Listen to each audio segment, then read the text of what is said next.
All right, welcome to Nerd Life Atlanta, where we talk about anything that you can do in the Atlanta area that's fun. Board games, board game meetups, restaurants, going out, doing fun stuff, whatever can get you out of the house and help you to have a good time. Today, I'm going to talk about one of my favorite games. This is available from anywhere from 18 to say 25 bucks. It's a fun game to play, great for pub nights, great for meetups. It's called Cartographers.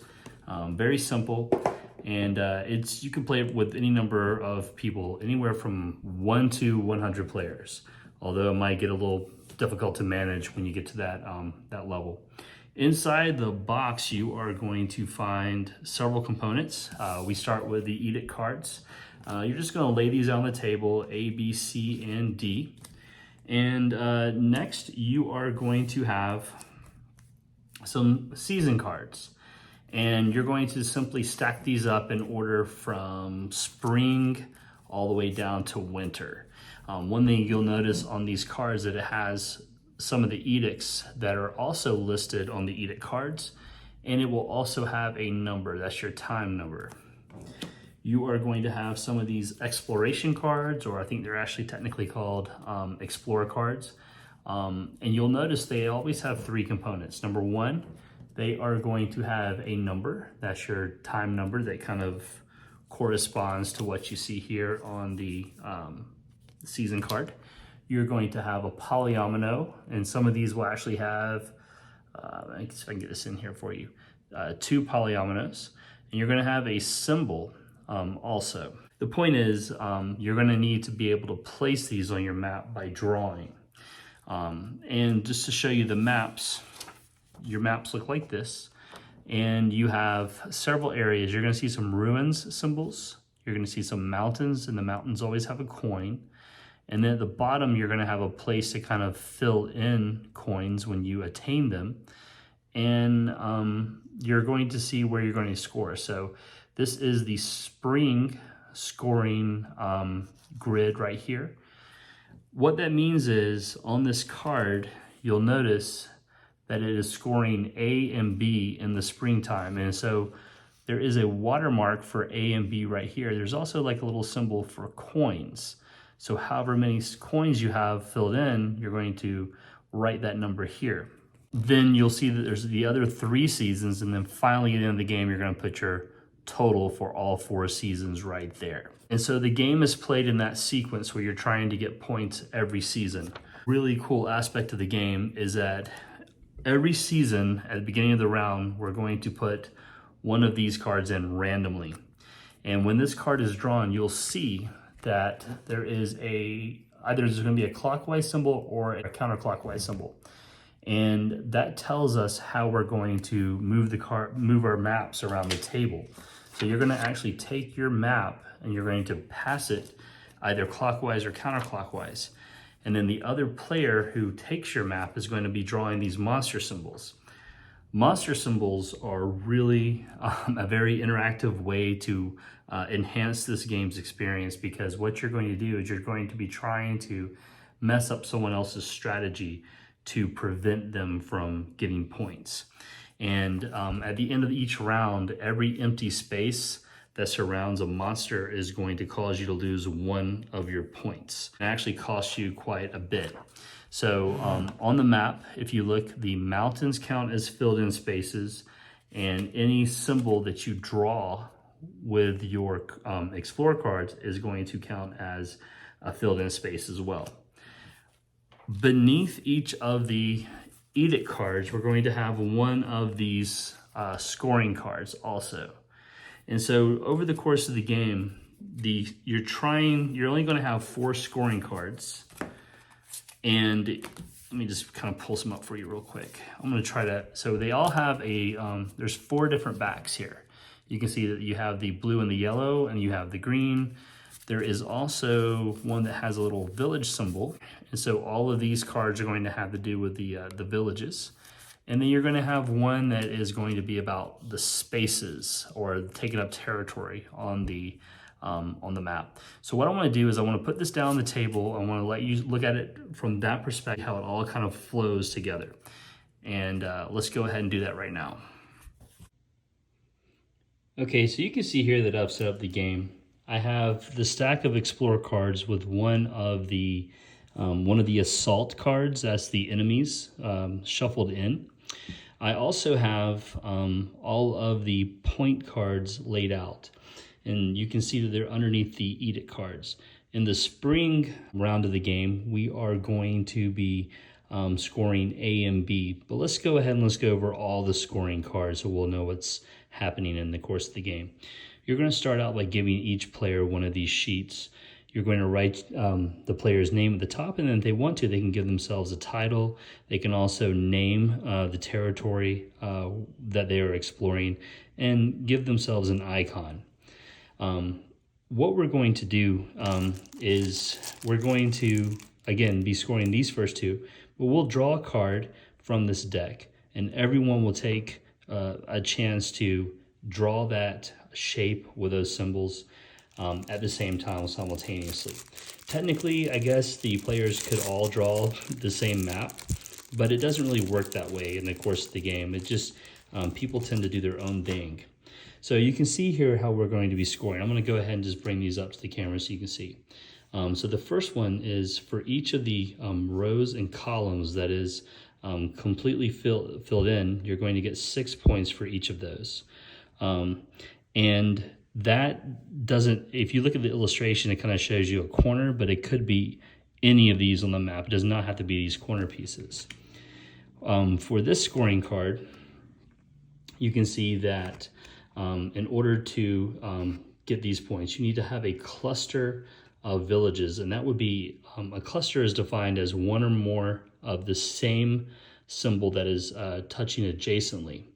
And for everyone that is adjacent to 3 or more different terrain tiles, that will score us 3 points. So every cluster that touches at least 3 different types of terrain will score 3 points. Here you can see that, and I did not go over the ruins, I'll tell you what those are in just a second, but for every ruins space on your map, and you can kind of see those like right here. The way that works is in the deck, if you draw a ruins card, the next card you draw has to be drawn on the ruins space, if possible. If it's not possible, then you don't have to. But you can see that for every water that touches a field, you're going to get a point, and for every field that is drawn on a ruins, you will score a point. And then lastly, if we look at D, what we have in this area, earn 1 reputation star for each forest space surrounded on all 4 sides by filled in spaces on the edge of the map, or the edge of the map. So you can see here, this would get a point and this would get a point because it is all the adjacent areas are filled in with some kind of terrain. And again, to reiterate, mountains count as filled in spaces. The goblin cards or the assault cards, the little monster symbol counts as a filled in space, as does the edge of the map. Or if you're using the other side, this chasm counts as being filled in. All right, so let's just go ahead and take a second to look at some of these again. When you are drawing these cards, if you cannot draw one of these, then you would just draw one, take one square and draw that with this symbol. So if you can't do everything the card is asking you to do, then you can just fill it in with one of these, okay? And the same goes for the assault cards. If you draw one of these and you cannot do the entirety of the shape, then you just draw the monster symbol wherever you can. All right, so let's just take a second to look at what we're gonna do here. I'm gonna shuffle these up again. And again, what we're trying to do with this, we're gonna keep drawing cards. If you notice this time, that has a time of 8. As we draw these cards, it's going to have a number on it. When we get to a point where we get to 8 or we go past 8, we're going to go ahead and we're gonna score that first season. So let's just take a second. Let's just do a couple of examples here. Let's go ahead and go with this one. When you get this symbol, this polyomino, you can flip it if you want to, or you can rotate it however you wish. But let's remember that what we're trying to do here is we're trying to score these first two sections. I don't have any houses, so that's not something I don't have any village symbols, so I can't really work on this goal right now. But I can try to do something where I'm thinking about this ahead of time. And then I can think about this ahead of time too. So I'm gonna go ahead, I'm gonna go with this forest. I'm gonna actually flip that polyomino, and I'm going to just draw my forest like this. Right here. Actually, I'm just gonna draw it very simply with these like little sticks and lines. No reason to be overly complex. Like that. Okay, so I've drawn my little forest there. And again, I need to keep going until I get to 8. So we would all the players at the table do the same thing simultaneously. Here's my next one. Okay, so now I've drawn a ruins card, which means the next shape I draw has to be on the ruins. And now I have some farmland. So I can start to work on this goal that we have coming up over there. So I'm gonna go ahead and I'm gonna do that. Again, I'm trying to think about this too. So I'm gonna pick this one that has the 2 spaces that are adjacent, because it also gives me a coin. So I'm gonna go ahead and fill in my coin right here. And I'm gonna draw these 2, just like that, okay? And you'll notice at the table that certain players are better at drawing these things than others. I tend to just scribble whatever I can quickly. And again, we're at 3 out of 8, so we're gonna keep going here. All right, so now we have some water. So I really haven't been able to do anything with this, but I am gonna try to focus on this next goal that's coming up. And it needs to be, oh, I should have drawn that on the ruins. Let me go back and redraw that. There we go. Now it touches the ruins. All right, so I'm gonna go ahead and think about this, how I can make this touch the little fields there. And I can draw this water space. And so I'm gonna go ahead and I am going to, let's see, I could flip that around. I want to really close off this this water to this mountain too, so I can get that gold coin, because I love getting those. I am going to just draw it like this. Let's see, there's 3 going that way. And so again, you don't have to be a wonderful, beautiful artist. I'm certainly not. And we play this a lot at the brewery, so it gets kind of messy sometimes. So I've drawn that one, and you can see now that I have a total of 5 out of 8. So I'm gonna keep going here. I don't know if I'm gonna get an entire column. Okay, we have a forest. This is interesting. So I am going to draw these 2 spaces right here, and I'm going to kind of go ahead and fill those in with a little tree symbol. And I like that because that also gives me another coin.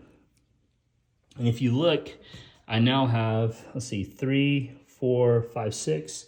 All right, let's see, is this a 2 or higher? No, I have rifflands. All right, that's actually really lucky, because what that does lets me draw one of any symbol on the board, and it gives me a chance to close off this forest too. And I know I need to get this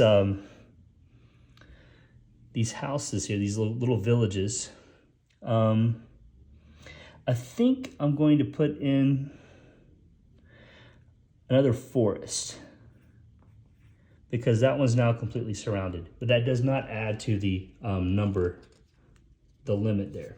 All right, now we're gonna go ahead and close up the season. All right, now I can draw a forest, and I don't know if I can touch 3 different pieces of terrain. I guess I can. Let's see. All right, I'm gonna flip this over, because remember, you can flip. All right, there we go. And I'm gonna go ahead and draw these like little houses. And so now you can see that what we have is we have at least 8. So all of these are gonna be shuffled back into this deck. All right, we're going to remove this and return it to the box. We'll shuffle these up. We're gonna add one of the assault cards to the stack. And again, continue to shuffle. And now we're gonna go ahead and we're gonna score this area. And so you can see that I have nothing for these. So I'm gonna get 0 points for A.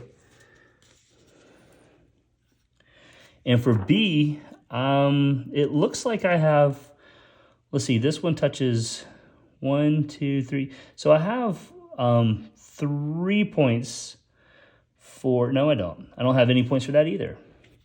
So these are actually not really great cards for me to pull for scoring in the first round, but that does not matter because think about this. These are gonna come back in the next season, and then this one's still gonna be something that's important in that last season. Now, in terms of the gold coins though, I have 2 of those. So really my points here are gonna be just 2. You can actually play this game solo. There's also an app that you can play with it. But again, I think it's a fun game. I think it's a great game, especially for a large group, a meetup, something that's kind of light to get the night started. But it's also fun for people that are not game players, not board gamers. But again, it's a great game. So again, that is Cartographers, a very inexpensive, fun game that's very engaging. As you can see, I didn't get very many points in the first turn or the first round of the game, but that doesn't matter because in this game, what's really cool, like I said, everything kind of comes back. So you're constantly thinking about, you know, what you can do in future turns to try to get points, what you can do to plant seeds. I love getting the coins. One suggestion, I would kind of like replace these pencils with some cheap mechanical pencils. They're just more accessible. But it's a great game. It's a lot of fun. So thank you for watching. Subscribe to the channel. Like I said before, this is a new channel. We're going to be talking about things you can do in the Atlanta area that are fun, but heavy focus on board games, and also just different restaurants around town that are fun to go to with your spouse or your friends. But it's all about getting out and living and having fun. Thank you for watching.